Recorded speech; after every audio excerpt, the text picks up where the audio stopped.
Hello, my name is Margaret Roddy. I'm the Secretary of the Berkshire Family History Association, and I'm going to give you a little tour of our collection here at the Berkshire Athenaeum.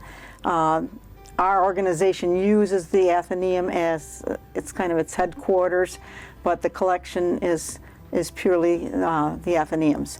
So it's considered the hidden gem of the Berkshires as far as I'm concerned, because there is so much information here and it's such a joy to work in the collections.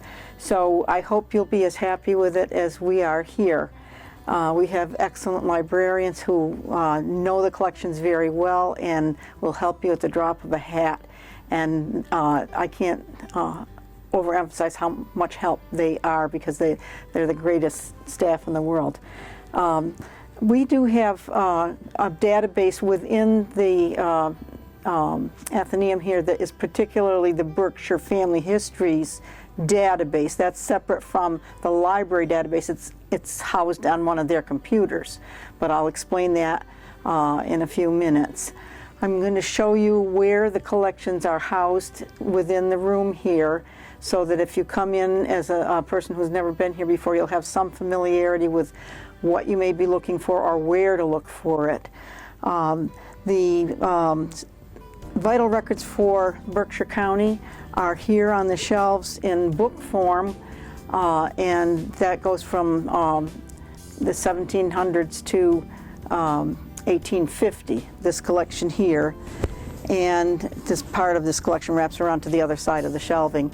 But it does not have every single town in Massachusetts here, but any town that's not represented is also on a microfiche, and we have a microfiche cabinet, and it's a system for using that the librarians are very good to show you how to do.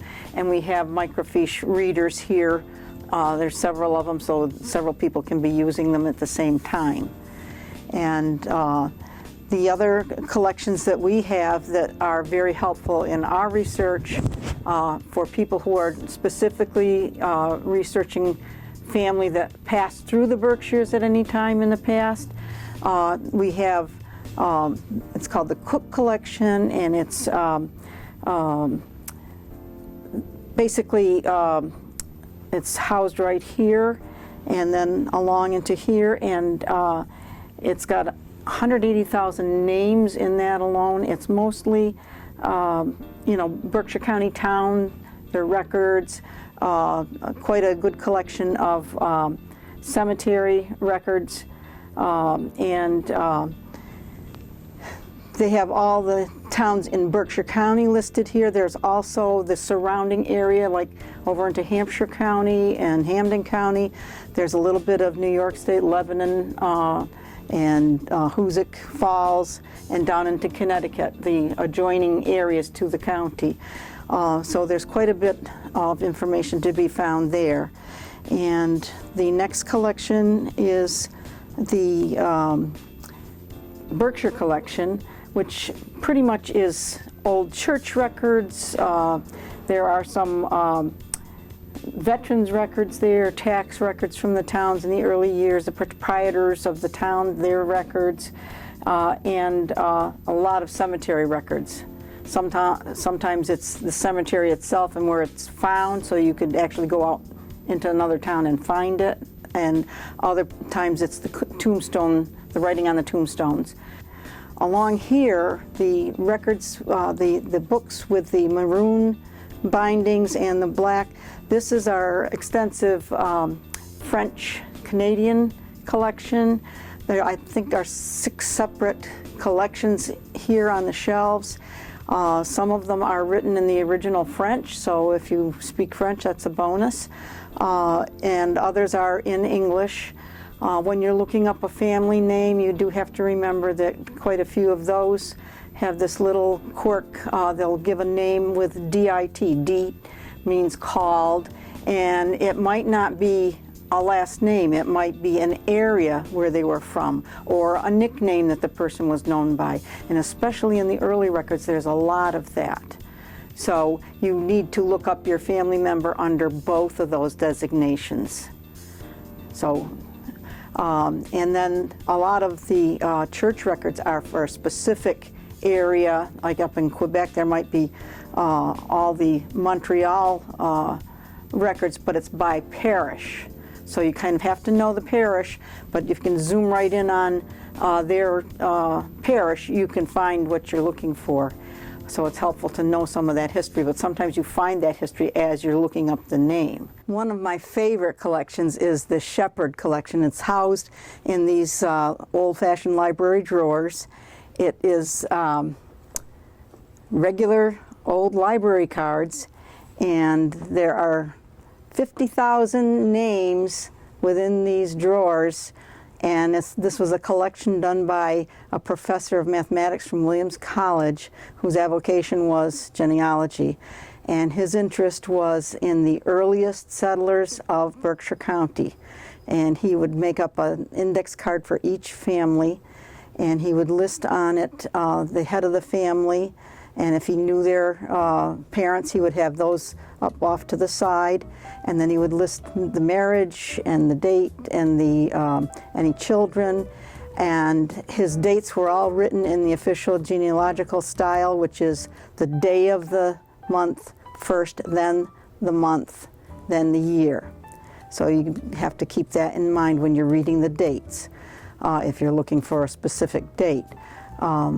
He would list all the children that were known, and if he did any further research on the children, he would put a little mark so that you knew that that child had its own card as well as being on the parent's card. And it is invaluable. The handwriting is very precise but very small, and you can blow it up using the copier, because there's the choice of making it a zoomed copy. You can make it a little bit darker, because over the years their pencil, not ink writings, have lightened, but you can make it very, very readable. And the information is valuable because not only did he trace where they came from to get to the Berkshires, he also traced where they went. And some of them only stayed in the Berkshires a very brief time, because when they moved from the eastern part of the state out here, it was not until after the French and Indian Wars had settled the land enough so that it was safe for colonization. And so then he would trace the family. When they came here, after a generation or so, they decided that rocky, hilly land was not the best farming land, and so they were starting to branch out. And then in the 1820s, when the Erie Canal opened, they would zip right out on the canal system to western New York, first of all, where the land was very rich and flat, good for farming. And from there they branched out further down the Ohio. And the rivers were the major mode of transportation in those days, but you could trace your family all the way across the country. And of course he was doing these cards in the early 1900s through about the 1950s, I believe.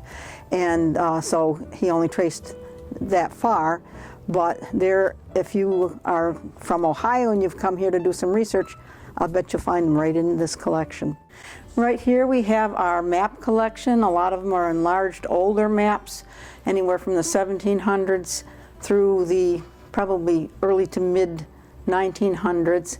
But one example of this is a map of the city of Pittsfield. Before it had wards, it was districts, and they're marked out, but you can see if you're looking for a particular property, they're outlined there, or a business. And you know, there's a lot of history on the businesses that we have that have over the years been in Pittsfield.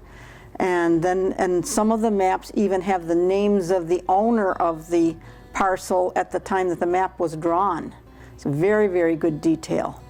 And they're in this collection here. You need to ask for the librarian's help to get them out so that they're protected. But it's an excellent collection, and it gives you a lot more information on your family if you want to know particularly where they lived and what time frame you're looking at.